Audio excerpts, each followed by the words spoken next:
Welcome to our channel दोस्तों। Part 7 के अंदर हाइड्रोजन में हम हाइड्रोजन पेरोक्साइड की बात करने वाले हैं। ये चैप्टर में हमने सबसे पहले पढ़ा H2, है ना। फिर H2O पढ़ा कि नहीं पढ़ा? चलो, H2 पढ़ा, उसके दो पार्ट थे, उसका आइसोमर्स, उसका प्रिपरेशन। आइसोमर मतलब यस, आइसोमर्स, प्रिपरेशन, प्रॉपर्टी देख ली ना हाइड्रोजन की, यूजीस वो भी देखा हमने। फिर दूसरा देखा हाइड्राइड। हाइड्राइड तीन तरह के देखे हमने, है ना। आयोनिक है, कोवेलेंट एंड मेटालिक। फिर आया तीसरे नंबर पे वाटर मीन्स H2O। वो हमने hard water, soft water, structure, chemical property वो सब देख लिया हमने, है ना। हार्ड वाटर को कैसे प्यूरिफाइड किया जाता है वो भी हमने देख लिया। अब हमारा लास्ट टॉपिक आता है H2O2 और उसके बाद थोड़ा बहुत D2O होगा। तो ये हमारा टॉपिक के अंदर हाइड्रोजन पेरोक्साइड की बात आज हम करने वाले हैं दोस्तों। तो रेडी हो आप लोग? We want to know about the hydrogen peroxide today. दोस्तों, ये हाइड्रोजन पेरोक्साइड कल मैंने इनिशिएशन तो कर ही लिया था कि it is act as a use as a pollution control treatment of domestic and industrial influent. दोस्तों, इसका मतलब ये होता है कि घर पे जो पॉल्यूशन निकलता है, पॉल्यूटेंट निकलते हैं, और इंडस्ट्रीज के अंदर से जो पॉल्यूटेंट निकलते हैं उसको, पॉल्यूशन को कंट्रोल करने के लिए, ऐसे पॉल्यूशन जो आते हैं, पॉल्यूटेंट सॉलिड लिक्विड वेस्ट जो निकलता है उसको प्यूरिफाइड करने के लिए हाइड्रोजन पेरोक्साइड एक स्पेसिफिक मेथड में यूज़ किया जाता है। कल हमने ETP प्लांट के बारे में आपको बताया था। रेडी दोस्तों? चलो अभी हम इसकी प्रिपरेशन वगैरह की चर्चा आगे स्टार्ट कर लेते हैं। H2O2 सबसे पहले आ रहा है उसका प्रिपरेशन। चलो दोस्तों, अगर प्रिपरेशन की बात हमारे पास है तो सबसे पहले नंबर 1 आएगा उसमें कि भाई prepared from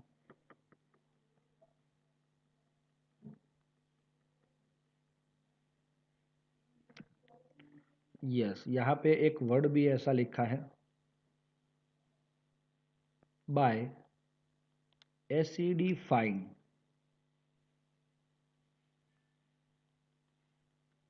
by acidifying barium peroxide.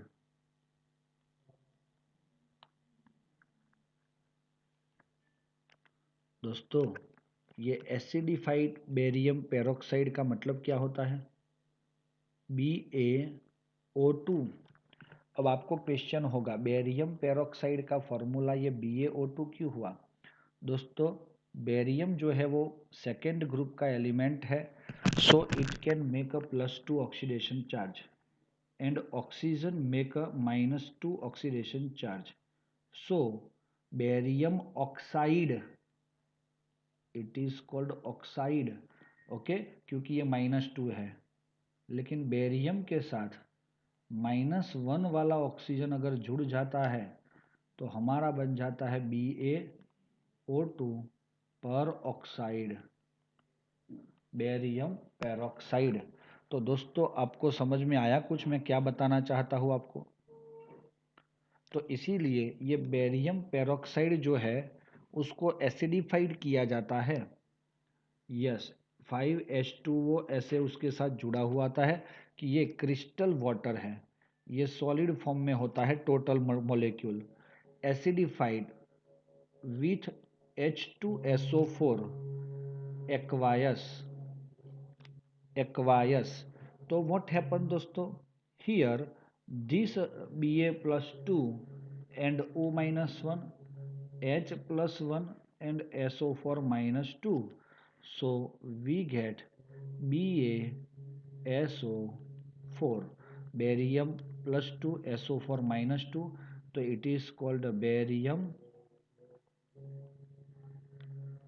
Sulphate, इसको बोलते हैं बेरियम पेरऑक्साइड।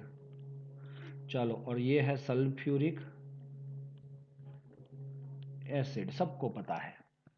अब दोस्तों स्पेसिफिकली अगर हमको समझना है कि ये O-1 और H+1 एक दूसरे के साथ जुड़ के H2O2 बनाएंगे, हाइड्रोजन पेरोक्साइड, प्लस आपके 8 molecule of water will remove. Okay दोस्तों, ये क्लियर हो रहा है, हो जाना चाहिए। बेरियम सल्फेट वो इनसॉल्यूबल सॉलिड है, पेरोक्साइड एक्वायस होगा और पानी लिक्विड होगा। तो दोस्तों ये एक मेथड है टू प्रिपेयर हाइड्रोजन पेरोक्साइड। अगर ओके है तो हम दूसरे प्रोसेस पे जाते हैं।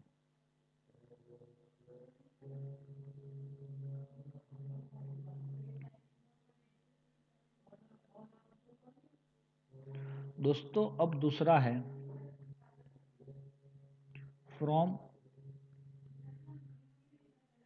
Sulphate ion. दोस्तों ये सल्फेट आयन जो होता है, हाँ हाइड्रोजन सल्फेट, हाँ सल्फेट आयन, तो उसका हम क्या करते हैं, इलेक्ट्रोलिसिस। एसिडिक H2SO4 ही था। सुनो दोस्तों, तो हम ऐसा भी लिख सकते हैं, bye electrolysis of H2SO4।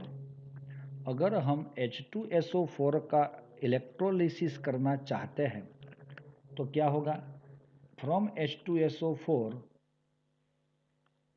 H plus and HSO4 minus is obtain. तो दोस्तों HSO4 माइनस का अगर हम इलेक्ट्रोलिसिस करेंगे तो क्या होगा, वो मैं यहाँ पे बताता हूँ। देखो H2SO4 ये ऐसे बनता है ONO H and H, जिससे हमें इतना पता चल जाता है कि ये हमारा सल्फ्यूरिक एसिड है। अब इसमें से दोस्तों क्या हुआ, ये चला गया H प्लस और O माइनस। अब आप लोग पूछोगे कि सर ऐसा ही स्ट्रक्चर क्यों ड्रॉ किया, तो हम क्या आंसर देंगे इसका दोस्तों आपको, कि ये तो ऑलरेडी हमने स्टडी कर लिया है कि ऐसा स्ट्रक्चर क्यों आता है वो। यस, स्ट्रक्चर ऑफ मॉलिक्यूल में आगे देख लेते हैं हम कि भाई यहाँ पे H dash O double bond O double bond O O minus, ऐसा स्ट्रक्चर के दो मॉलिक्यूल एक दूसरे के साथ जुड़ जाते हैं। OH S double bond O double bond O O minus के साथ दूसरा O double bond O double bond O OH बन जाता है। तो ये क्या बना दोस्तों, H2S2O8। समझ में आ रहा है, तो इसको बोला जाता है पेरोक्सो डाई सल्फ्यूरिक एसिड। ये पेरोक्सो वर्ड क्यों आया, ये पेर वर्ड आया, इसकी वजह ये डबल ऑक्सीजन के साथ ऑक्सीजन जुड़ा है, वही है दोस्तों। यही मॉलिक्यूल आपको यहाँ पे मैंने ऐसे लिखा है ना, वो बाद में बताता हूँ, लेकिन कैसे दिया हुआ है वो देखो इधर। ये HO लिखा मैंने, लिखा, फिर ये SO2 और ये SO3 हो जाएगा ना, यस SO3, फिर वापस SO3, या तो हम ऐसा लिख सकते हैं SO2OO SO2OH, या तो हम इसको SO3H लिख सकते हैं, ये दोनों को। ओके, लेकिन ये OO बीच में हमने ऐसे दिखाया H2S2O8, इसको तो हमने मार्शल एसिड भी बोला था। तो सल्फ्यूरिक एसिड की इलेक्ट्रोलिसिस की जाए तो आपको ये मार्शल एसिड मिलता है। उसका अगर हम हाइड्रोलिसिस करेंगे, मतलब H2O ऐड करेंगे, तो क्या होगा दोस्तों? दोस्तों ये बहुत बढ़िया बात हो गई। देखो अभी H प्लस OH माइनस, तो मैं बताता हूँ, इसका भी यही बॉन्ड ब्रेक होने वाला है। ये जो दिख रहा है ना दोनों, ये बॉन्ड ब्रेक होके ये ऑक्सीजन जो है वो माइनस बन जाएगा,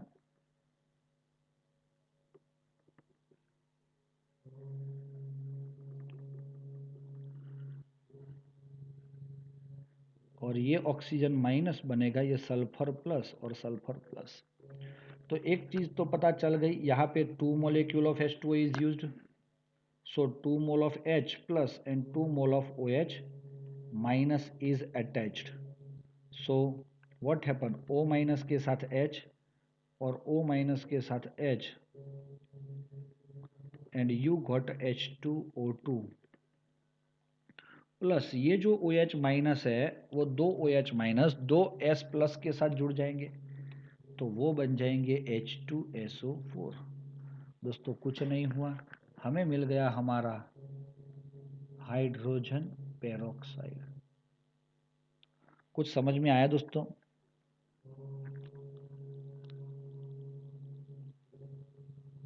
भाई समझ में आया? हेलो,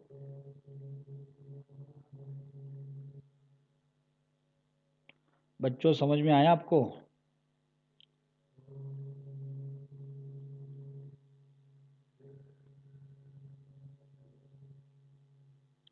फिर से एक बार फटाफट बता देता हूं।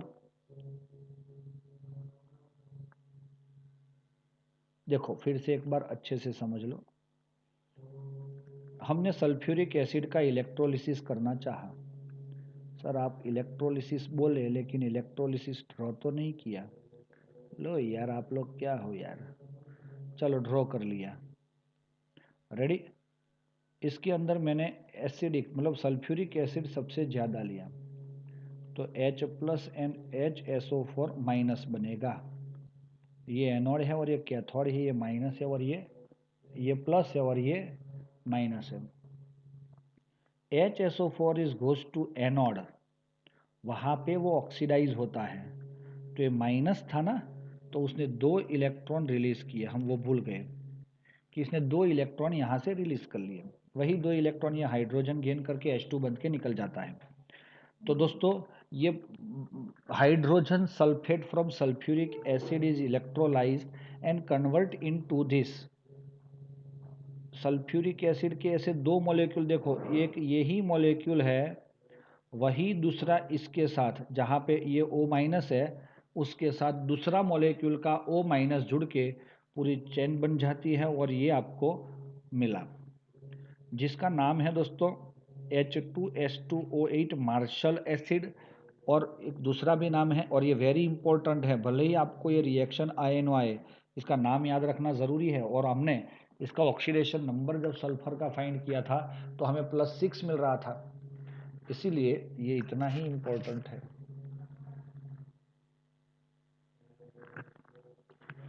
पेरोक्सो डाइसल्फ्यूरिक एसिड जो हमें मिला है वो हमारा कौन है? यही है। तो ये चीज़ आप लोग ध्यान में रखना दोस्तों कि भाई हमें ये सल्फ्यूरिक एसिड को अब हाइड्रोलिसिस कर रहे हैं। डाइसल्फ्यूरिक एसिड जो है पेरोक्सो वाला, उसको हम क्या करते हैं? हाइड्रोलिसिस। तो हाइड्रोलिसिस में आपको इतना ध्यान में रखना है कि ये जो हमारा हाईलाइट हुआ पार्ट है कौन सा, ये इसके साथ ये दो H प्लस जुड़ेंगे और वो दो H प्लस जुड़ के वो H2O2 बना लेगा। तो उसके जो बॉन्ड ब्रेक हुए वहाँ से, तो वहाँ से जो सल्फर प्लस बना था उसके साथ OH जुड़ने से ये H2SO4 वापस मिल गया। तो दोस्तों ये सिर्फ हमने कथा की क्योंकि हमें H2O2 प्रोड्यूस करना है। ओके,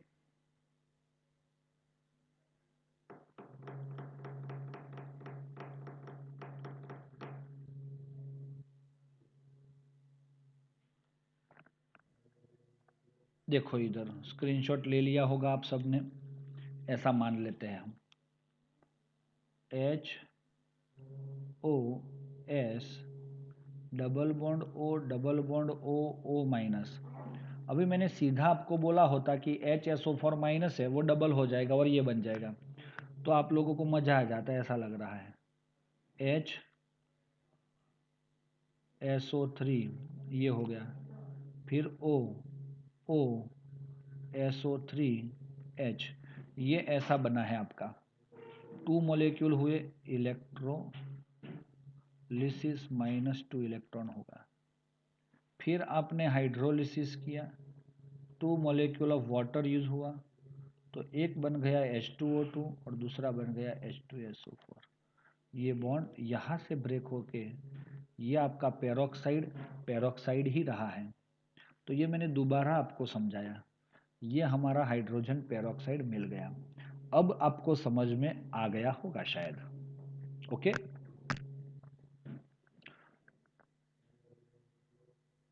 स्क्रीनशॉट बाकी है तो ले लो जल्दी से दोस्तों।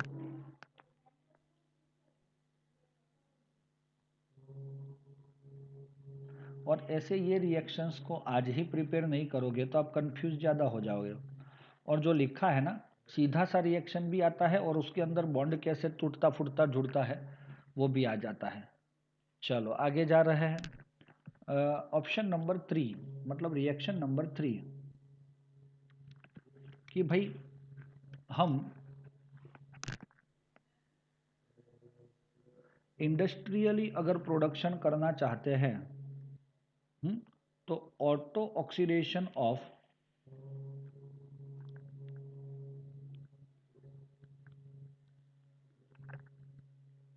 2-अल्काइल एंथ्राक्विनोल,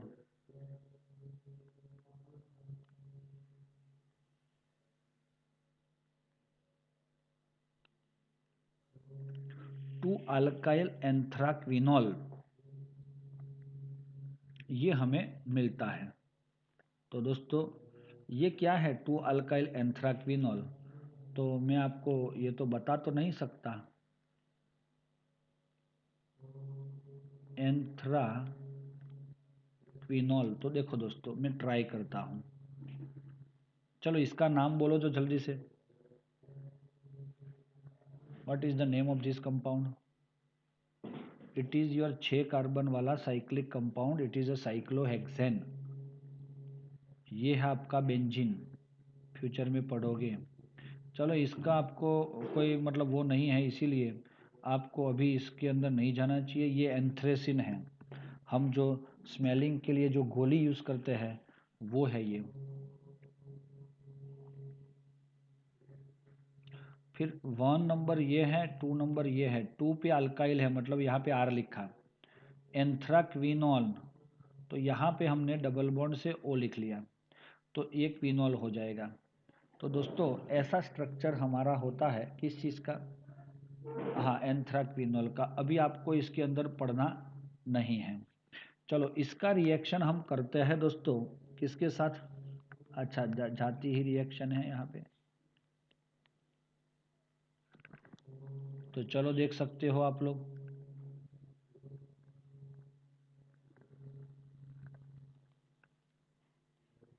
सबसे पहले we are adding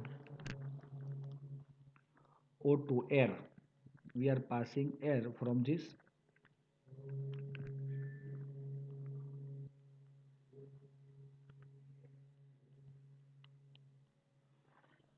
compound. What happened? It directly convert into H2O2 plus oxidized product. अब आप लोग ज़्यादा सोचना नहीं है इसमें कि सर ये ऑक्सीडाइज प्रोडक्ट क्या है। क्वीन ऑल लिखा है ना, हाँ यस यस, क्वीन ऑल, तो ये OH आएगा इधर। क्वीन ऑन होता तो कीटोन होता, ये क्वीन ऑल है ना, इसीलिए यहाँ पे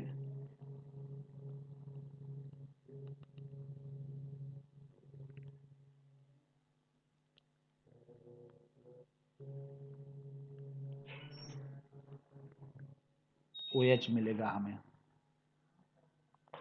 दोस्तों क्लियर है? ये कुछ ना कुछ तरीके से ये ऐसा बोलना चाहता है कि आपका ये जो प्रोडक्शन मिल रहा है हाइड्रोजन पेरोक्साइड का, वो आपको दिखेगा और ये ऑक्सीडाइज प्रोडक्ट आपको इजीली मिल जाएगा और मिलता है। तो दोस्तों ये क्लियर हो गया। अगर आप इसके अंदर हाइड्रोजन ऐड करते हो, H2 गैस पैलेडियम, तो ये रिडक्शन हुआ ना, और यहाँ पे ऑक्सीडेशन हुआ। तो forward reaction gives the oxidation and reverse reaction gives the reduction. So your oxidized product again reduced and convert into 2 alkyl anthraquinol। तो दोस्तों जो भी है वो आप लोग मेरे ख्याल से समझे होंगे। ये रिएक्शन को सीधा आपको याद रखना है। चलो ओके ओके बच्चे लोग,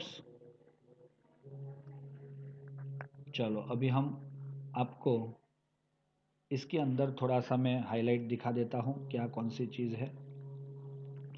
देखो यहाँ पे लिखा है पेरोक्साइड, पेरोक्सो डाइसल्फेट, मतलब peroxide disulphuric acid obtained by electrolysis of oxidation of acidified sulfate solution, मतलब sulphuric acid at high current density,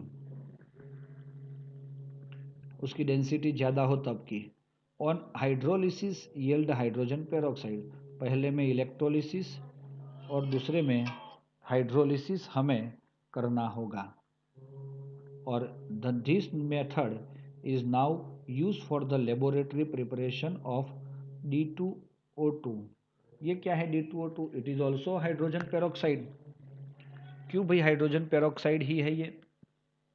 हाँ, क्योंकि ये भी आपका H2O2 ही है। तो देखो हमने यहाँ पे K2S2O2 8, मैंने अभी बोला H2S2O8 हमें ध्यान में रखना है। रखना है कि नहीं रखना है? रखना है।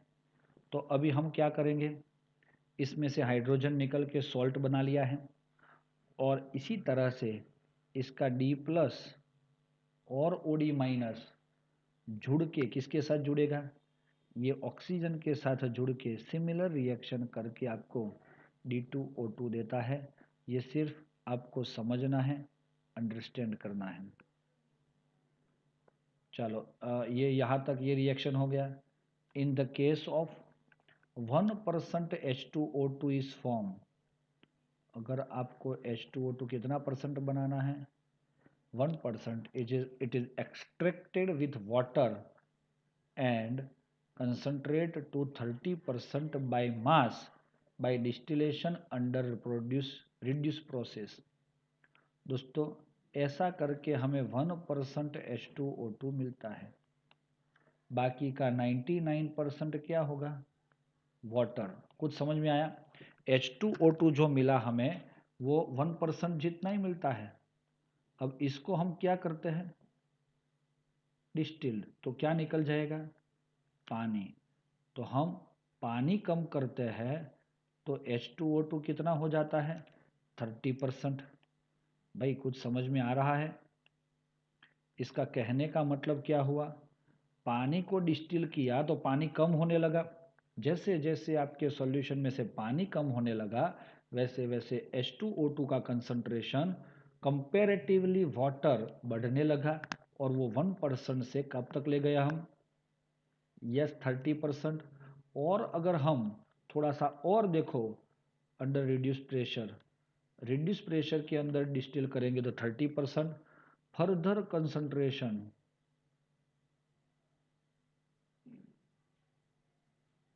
it convert into 85% H2O2 almost. Okay दोस्तों, by carefully distillation under low pressure, the remaining water can be frozen out to the pure H2O2.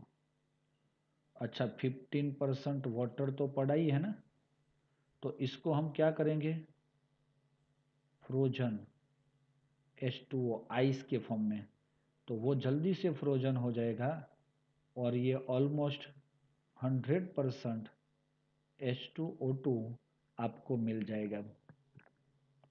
दोस्तों, हाइड्रोजन पेरोक्साइड जो आपने लिया था 1%, सपोज इसका मतलब क्या हुआ, 1% का क्या मतलब, तो अगर हमने 1000 ml H2O2 1% का बनाया है, तो इसमें से आपको 100% H2O2 बनाना है, तो इसमें से 1% मतलब 10 ml ही है ना, 1% इसका मतलब कितना, 10 ml। 10 ml हाइड्रोजन पेरोक्साइड अगर आप देखोगे तो वो 100% है, तो 990 ml जो वाटर है वो रिमूव करने का प्रोसेस ये है। पहले डिस्टिलेशन किया तो 70% बचा, फिर और कंसंट्रेट किया तो 15% बचा, और उसको फाइनली हम किस में कन्वर्ट कर लिया, यस, H2O2 में फाइनली उसको 100% हमने गेन कर लिया। बच्चों, समझ में आ गया आपको? ये जो पैराग्राफ आपको दिख रहा है उसका मीनिंग यहाँ पे हमने आपको समझाया है। In the pure state H2O2 physical property, तो प्योर होगा H2O2 तो कैसा होगा, दिखने में बिल्कुल पानी के जैसा है, ऑलमोस्ट कलरलेस मतलब पानी के जैसा ही है, very pale blue liquid, it's important physical property are given table this. देखो मेल्टिंग पॉइंट कितना है दोस्तों, 272.4, तो पानी से थोड़ा कम। बॉइलिंग पॉइंट ज़्यादा है, 373 था, इसमें इतना है। वेपर प्रेशर इतना है, इसका वेपर ज़्यादा बनता है पानी से, अरे सॉरी कम बनता है। डेंसिटी ऑफ सॉलिड, अच्छा, तो सॉलिड स्टेट में इसकी डेंसिटी 1.64 होती है, और आगे डेंसिटी लिक्विड में 1.44, मतलब पानी की लिक्विड में 1 है ना, इसकी इससे तो ज़्यादा है। विस्कोसिटी भी ज़्यादा है इसकी। डाई इलेक्ट्रिक कॉन्स्टेंट अच्छा है, और इलेक्ट्रिक कंडक्टिविटी जो है वो भी 10⁻⁻14 जितना था किसका, पानी का, इससे भी थोड़ा बहुत ज़्यादा है इसमें। ये सिर्फ जानने के लिए है दोस्तों। चलो, H2O2 is miscible with water. H2O2 पानी के साथ क्या होता है, मिसिबल होता है, और all improper proportion, in all proportion मतलब क्या, कि यहाँ पे देख लिया ना हमने, पानी के साथ ये कितने प्रोपोर्शन में मिस हो रहा है, 30 तो यहाँ पे 70 तो आएगा ना, फिर 85 है तो 15 आया, और 100 है, तो ये सारे प्रोपोर्शन में पानी के साथ मिक्स हो सकता है, सॉल्युबल हो सकता है। एंड फॉर्म क्या बनाता है, हाइड्रेट ऑफ H2O2। भाई हाइड्रेट का क्या मीनिंग, जब आपका H2O2 पानी के साथ ऐसे जुड़ता है like crystal water, then we can say it is a hydrated compound. A 30% solution of H2O2 is marketed as 100 volume of hydrogen peroxide। Underline कर लो दोस्तों इसको, ये इतना इम्पोर्टेंट लाइन है आपके लिए कि भाई इसको आप निगलेक्ट नहीं कर सकते कभी भी। सॉरी दोस्तों, 30% सॉल्यूशन ऑफ H2O2 को 100 वॉल्यूम हम बोलेंगे। It means that 1 millilitre 1 ml of, वहाँ पर देख लेना, ये बहुत इम्पोर्टेंट बात है कि अगर आपने, इसका क्या मीनिंग है, देखो 30% H2O2 मीन्स 100 ml नहीं 100 वॉल्यूम। ये वॉल्यूम को हम स्ट्रेंथ और कुछ भी बोल सकते हैं इधर। 100 वॉल्यूम मीन्स 1 ml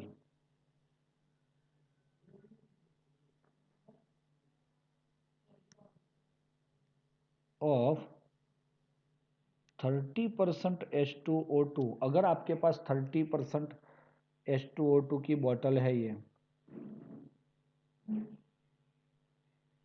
ऐसा लिख के इसको बंद रखा है आपको, उसमें से सिर्फ 1 ml H2O2 ले लो।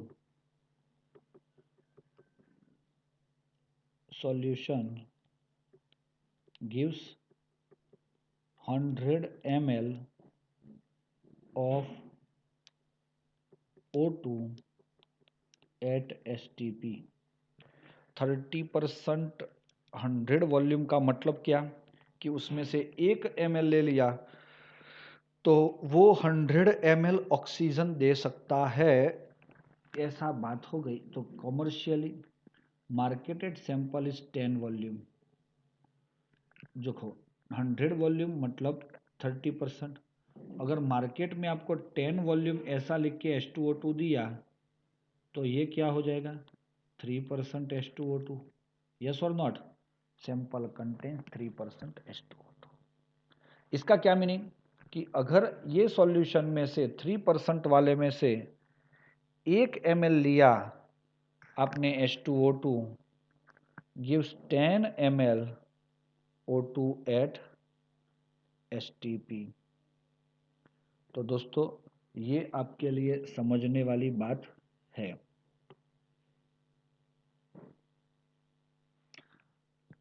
समझ में आया? अब strength, calculate the strength of 10 volume. Strength मतलब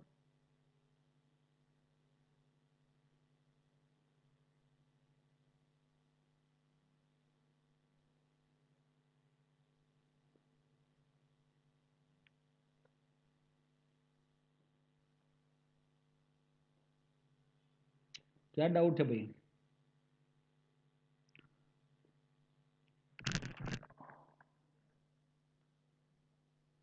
स्ट्रेंथ वो यहाँ पे लिखा है ना मेल्टिंग पॉइंट फिजिकल प्रॉपर्टीज। कहाँ पे? वो टेबल में। टेबल में हाँ क्या है? तो सर वो H2O2 लिक्विड फॉर्म में होता है ना, हाँ तो उसका मेल्टिंग पॉइंट मतलब वैसे तो पानी भी लिक्विड होता है, फिर भी उसका मेल्टिंग पॉइंट होता है। मेल्टिंग पॉइंट सॉलिड सब्सटेंस का मेजर किया जाता है। तो पानी को सॉलिड बना के फिर उसको लिक्विड बनाना। समझ में आ रहा है आपको? तो इसीलिए हाँ ऐसा वर्ड यूज किया जाता है। गैस का आता है तो उसका बॉइलिंग पॉइंट भी आ सकता है, लेकिन अगर उसको आपने लिक्विफेक्शन किया है तो लिक्विफेक्शन का पॉइंट भी आएगा। वो टेम्परेचर जिसको हम क्रिटिकल टेम्परेचर बोलते थे, तो वो सब अलग अलग मिलते हैं इसके। ओके, ये प्रॉब्लम की बात हम बाद में करते हैं। चलो क्लियर है दोस्तों? बाकी सब कुछ फिजिकल प्रॉपर्टी समझ में आई। ये थॉट जो है ना, ये वेरी इंपॉर्टेंट थॉट है जो मैंने लास्ट में समझाया ना आपको। देखो ये नीचे लिखा है, तो आप स्क्रीनशॉट लेके आप अपने हिसाब से भी ये इम्पोर्टेंट नोट के अंदर लिखना है इसको। वो बाद में आप एग्जांपल करेंगे ना हम, तो क्लियर हो जाएगा। Okay done. Now we want to make a draw the structure of hydrogen peroxide. तो दोस्तों यहाँ पे अगर हमें स्ट्रक्चर ड्रॉ करना है किसका,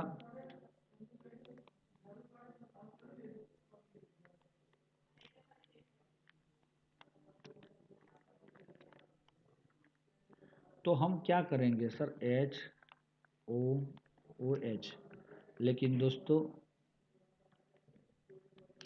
ओ ओ एच एच ऐसा मिलता है। और इसीलिए हम अगर इसको बुक के तरीके से खोल देते हैं तो देखो आपको ऐसा मिला कि आपने बुक ओपन रखा है, ऐसा स्ट्रक्चर। तो ये ओपन बुक स्ट्रक्चर भी है। और हाँ दोस्तों, क्योंकि इसके बॉन्ड एंगल वगैरह आपको यही समझाएंगे कि भाई ये ओपन बुक स्ट्रक्चर है। ये O और H की बॉन्ड लेंथ 95 पिकोमीटर है और ये बॉन्ड लेंथ 147.5। देखो ये बॉन्ड एंगल क्या है दोस्तों, तो एक्चुअली हमारा बुक अगर आधा खुला है, मतलब समझ में आया आपको, आपने 90 के एंगल पे बुक खोला है तो वो ऐसा दिखेगा बुक। लेकिन वो बुक को थोड़ा और खोल दिया लैपटॉप की तरह तो ये एंगल 90 था, लेकिन ये कितना हो गया 1.0। तो ये थोड़ा सा ज़्यादा खुला हुआ है। इसके अंदर ये जो बॉन्ड एंगल है 94.8 है, जो हमें कुछ भी करके याद रखना है। तो ये है गैसियस फेज के अंदर हमें इसको ऐसे लिखना है। अब सॉलिड के अंदर भी यही स्ट्रक्चर तो यही रहेगा। सॉलिड में थोड़े बहुत क्या चेंज हो जाते हैं दोस्तों,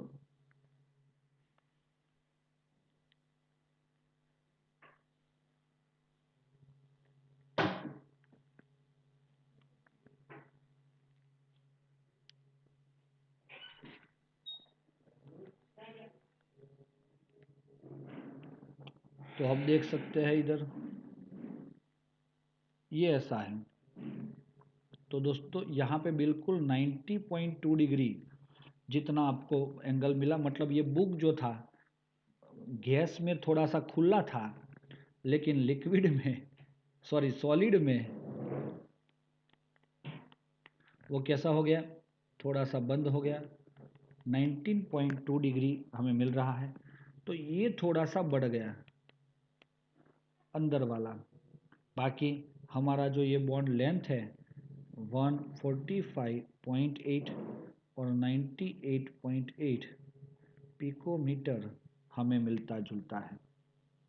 तो दोस्तों इस तरीके से हम इसका क्या कर सकते हैं, फिगर को ड्रॉ करके हम समझ सकते हैं कि भाई ये कैसे हमें दिखेगा। तो देखो hydrogen peroxide has a non planar structure. Planar structure मतलब आपका बुक ऐसे सीधा ही है, भले ही यहाँ पे उसका वो है लेकिन ये सीधा बुक है। लेकिन ऐसा हो गया बुक, ऐसा हो गया, ऐसा हो गया, तो ये प्लेनर नहीं है, इसलिए नॉन प्लेनर होगा। दूसरी चीज़ मोलेक्यूल डाई मेरी dimension in the gas phase and solid phase as shown in figure this। तो ये पूरा वही एक्सप्लेन किया हुआ है आपको, तो ये ध्यान में रखना है।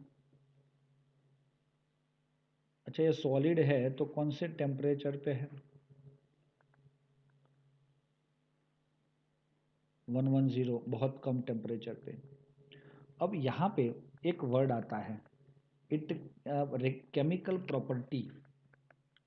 तो चलो दोस्तों अभी हम लास्ट टॉपिक है हमारा मेन टॉपिक के अंदर, इसकी केमिकल प्रॉपर्टी देख लेते हैं। चलो इसके अंदर सबसे पहले H2O2 can act as oxidizing agent and reducing agent। तो भाई ये कुछ रिएक्शन के साथ ऑक्सीडाइजिंग एजेंट बनेगा और कुछ रिएक्शन के साथ रिड्यूसिंग एजेंट बनेगा। चलो अब हम सबसे पहले देखते हैं कि भाई एस ऑक्सीडाइजिंग एजेंट, जब वो ऑक्सीडाइजिंग एजेंट के तौर पे यूज होगा तब वो खुद H2O2 है तो खुद का तो रिडक्शन होगा, तो ये -1 है ना, तो ये कम करके -2 बनाएगा। ये चीज़ याद रख लो दोस्तों, ऑलवेज ये चीज़ याद रखो कि भाई आपका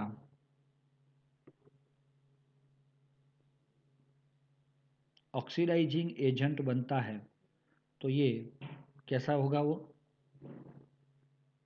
एसिडिक मीडियम के अंदर। अब हम इसको स्मॉल ए करते हैं, इन एसिडिक मीडियम। दोस्तों कुछ एसिडिक मीडियम के अंदर देखो कैसे करना है, Fe+2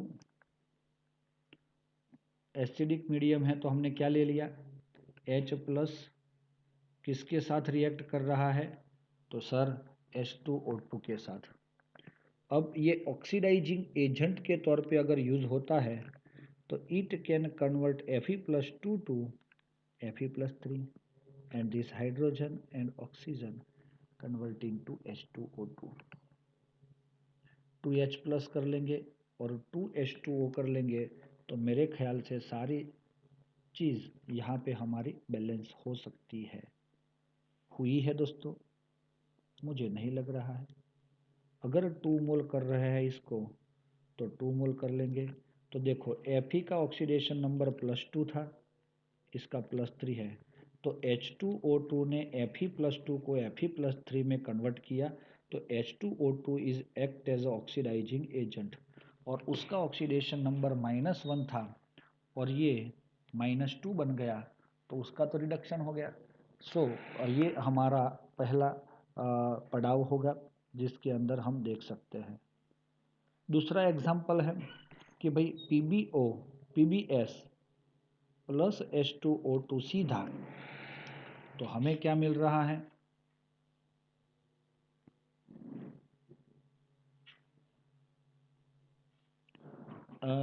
Pb सीधा ऑक्सीजन के साथ जुड़ के, PbO नहीं है PbS है, lead sulphide,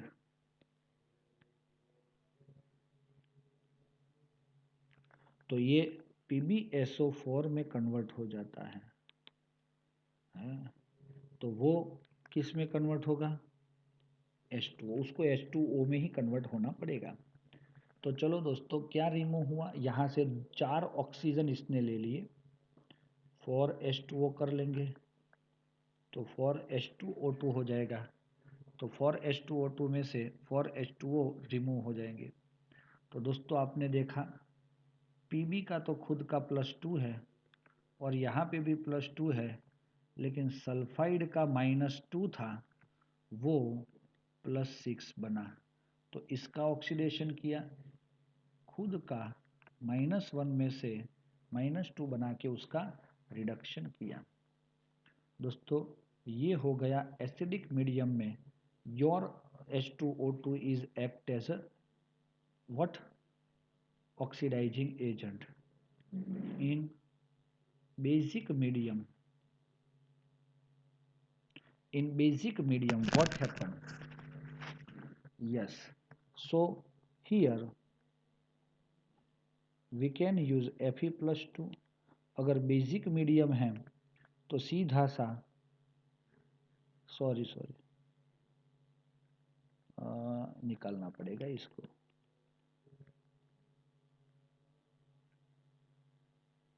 H2O2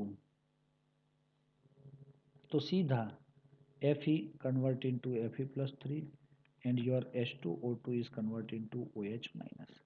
basic medium में वो OH- बनता है, 2 mole of Fe+2 convert into 2 mole of Fe+3, है ना, फिर Mn+2 प्लस H2O2, तो Mn+4 प्लस OH-।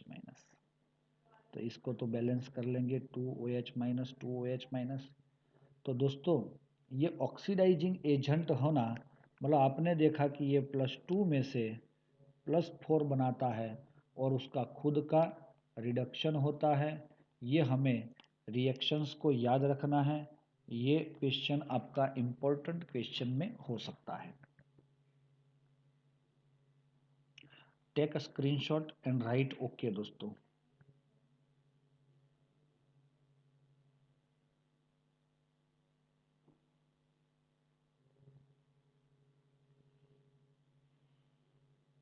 चलो नेक्स्ट इसके अंदर जा रहे हैं हम।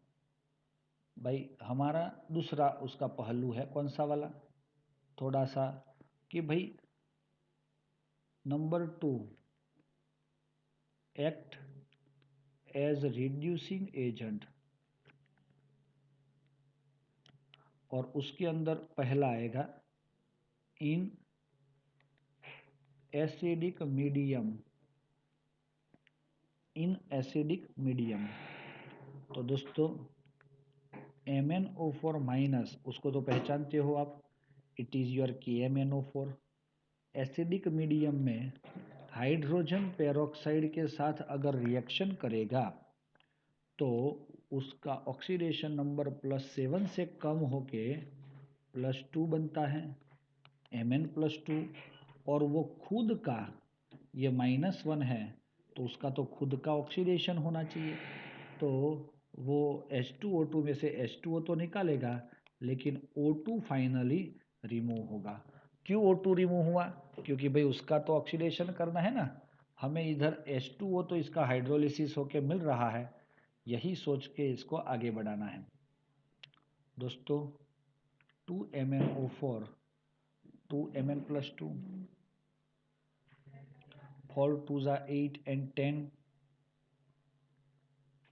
so our H2O2 is, ये इम्पोर्टेंट रिएक्शन है, 5H2O2।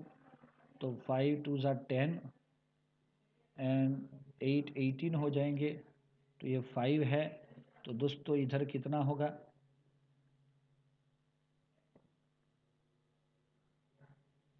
सॉरी इधर सर 8 लिखना पड़ेगा तब ये 5 हो जाएगा,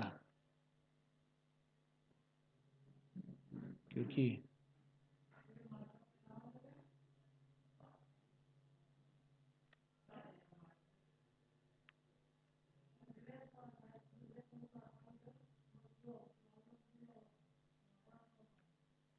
HOCl प्लस H2O2, ये HOCl क्या है दोस्तों? चलो HOCl मतलब इसको बोला जाता है हाइपो क्लोरस एसिड। चलो इसमें इसका ऑक्सीडेशन नंबर +1, चलो ऑक्सीजन का ऑक्सीडेशन नंबर -2, और इसका क्या होगा दोस्तों क्लोरीन का, ये बताओ आप लोग। What is the oxidation number of chlorine in HOCl?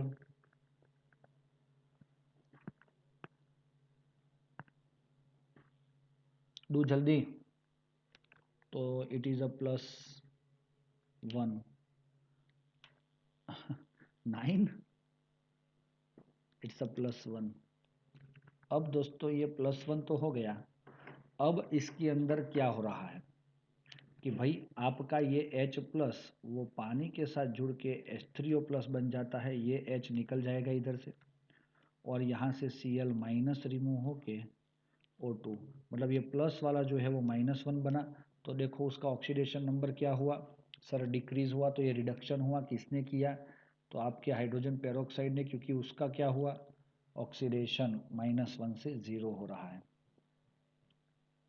चलो ध्यान में रखना पड़ेगा ऐसी बात। नंबर 2 आ रहा है इन बेसिक मीडियम, इसको लिख के आप परफेक्ट करोगे, लिख के पक्का करोगे। In basic medium reduction agent use होता है I- react with H2O2 in the presence of OH-, what happen? I- नहीं I2 लेना है। Di iodine, iodine, iodine convert into I minus, तो क्या हुआ उसका, यस, उसका रिडक्शन हो गया, और ये H2O2 convert into H2O and उसका ऑक्सीडेशन भी करना है, इसलिए ये बन जाएगा O2। बैलेंस करना है आपको, 2 हाइड्रोजन है, 2 ऑक्सीजन है, तो अगर 2 कर लेंगे तो ये 2 बन जाएगा, और बैलेंस करेंगे तो ये 2 माइनस, क्योंकि आयोडीन 2 है, तो हमारा ये रिएक्शन में हमें क्या मिल रहा है, बस उसी का भी 0 में से -1 और -1 से 0 ऐसा बन रहा है। और दूसरा ऑप्शन है MnO4 minus is treated with H2O2, ऊपर वाला एसिडिक मीडियम में था इसीलिए H+ यूज़ किया, यहाँ पे बेसिक मीडियम में लिखा है लेकिन यहाँ पे H+ यूज़ नहीं किया, वो after the reaction it remove in the form of, देखो ये कितना था +7 और ये कितना बना +4। एक चीज़ ध्यान में रखो, एसिडिक मीडियम में in acidic Mn+7 convert into Mn+2 and in basic Mn+7 convert into Mn+4। क्या याद रख सकते हो ऐसी चीज, याद तो रखनी पड़ेगी दोस्तों, हाँ, तो ये इम्पोर्टेंट नोट हो जाएगी आपके लिए दोनों,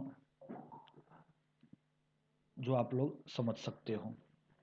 तो ये MnO4 minus convert into MnO2 and H2O2 convert into O2, यानी H2O2 तो मिलता ही है, H2O प्लस बेसिक मीडियम है तो OH माइनस।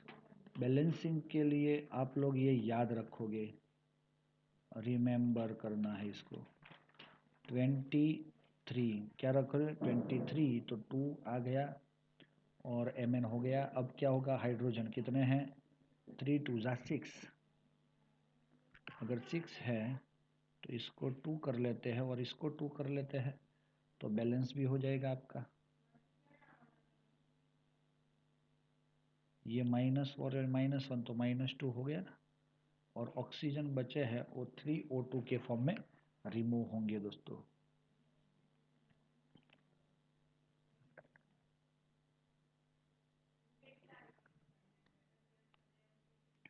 ओके दोस्तों, एक लास्ट टॉपिक जो है उसको हम डायरेक्टली ऐसे ही देखना चाहेंगे, जिसके अंदर हमें उसका स्टोरेज पता चले। इसका स्क्रीनशॉट अगर आपको लेना चाहे है तो ले लो दोस्तों, तो क्लियर हो जाए। ओके,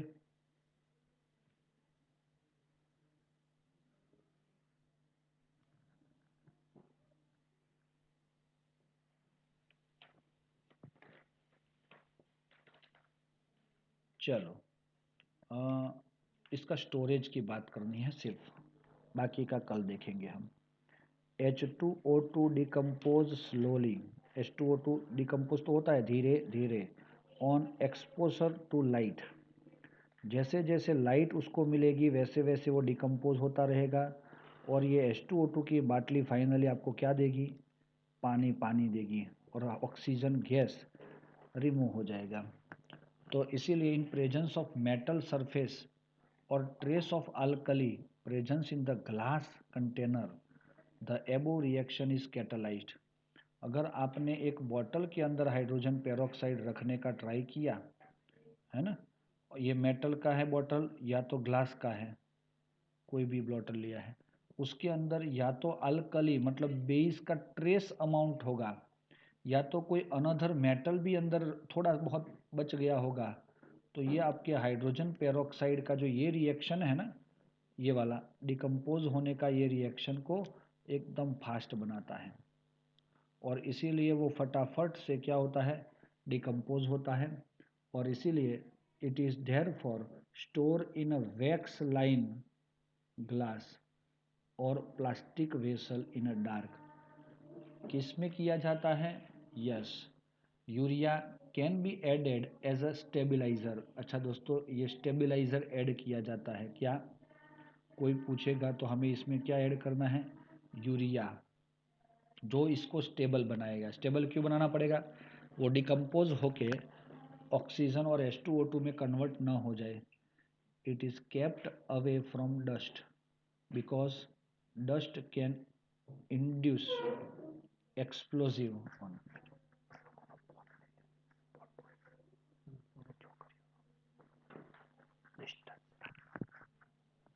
रेडी दोस्तों?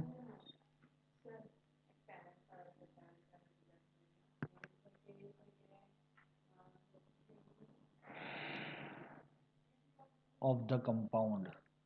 Okay, dust can induce explosive decomposition of। Yes दोस्तों, इसमें डस्ट नहीं जाना चाहिए। अगर डस्ट गया तो ये तुरंत ही एकदम हाईली रिएक्शन होके ये एक्सप्लोसिव डिकम्पोजिशन करके कंपाउंड को जल्दी से तोड़ देता है। तो ये हमारा क्या है? प्रॉपर्टी है, केमिकल प्रॉपर्टी। उसकी स्टोरेज की बात हो गई, स्ट्रक्चर आ गया, physical property and preparation of H2O2 हमने देख लिया है। सिर्फ एक चीज़ बच जाएगी, यूजिस, और फाइनली D2O की डिस्कशन हम नेक्स्ट वीडियो के अंदर करेंगे दोस्तों। Okay dear students,